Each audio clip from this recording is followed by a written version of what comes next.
Mambo vipi? Kwa majina naitwa Mwarabu hapa. Kuna mambo fulani rafiki yangu alinishtua juzi. Amejenga nyumba yake lakini anasema mahali amenunua plot baba. Kuna waizi kibao na wanga. So kanaambia kakangu, vipi unaweza pata jamaa anaweza installea zile electric fence? Kwa sababu yeye amejenga ukuta, hiyo nyumba yake ndani amejenga ukuta. Alafu kuna zile waga wana install hizo electric fence huko juu. Nikamwambia kwa nini? Anasema kuna wezi kibao. Hata nataka kuweka CCTV nikimaliza hiyo. Nikamwambia kakangu, hata usiinstall hizo ni electric na usiweke CCTV. Chenye kitu cha kufanya na umetaka idea kutoka kwangu, tafuta wifi.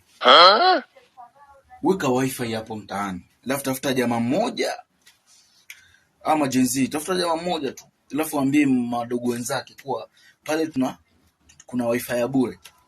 Alafu ile wifi wafungulie kuanzia saa 3 usiku. Bro, utakuja nishukuru. Bro, wale watoto, umeita jamaa mmoja Gen Z. Unajua kuna watu wanapenda bure sana. Umeita jamaa mmoja, lakini sikufichi. Uweza kuja pata kama madogo kama 30 huko ama 20 something.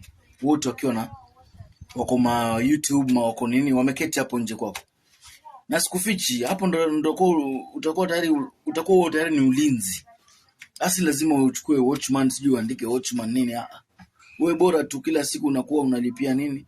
Kila mwezi unalipia wifi yako. Na utapata ulinzi wa kutosha wanangu. Au sio? Wifi ndio kusema.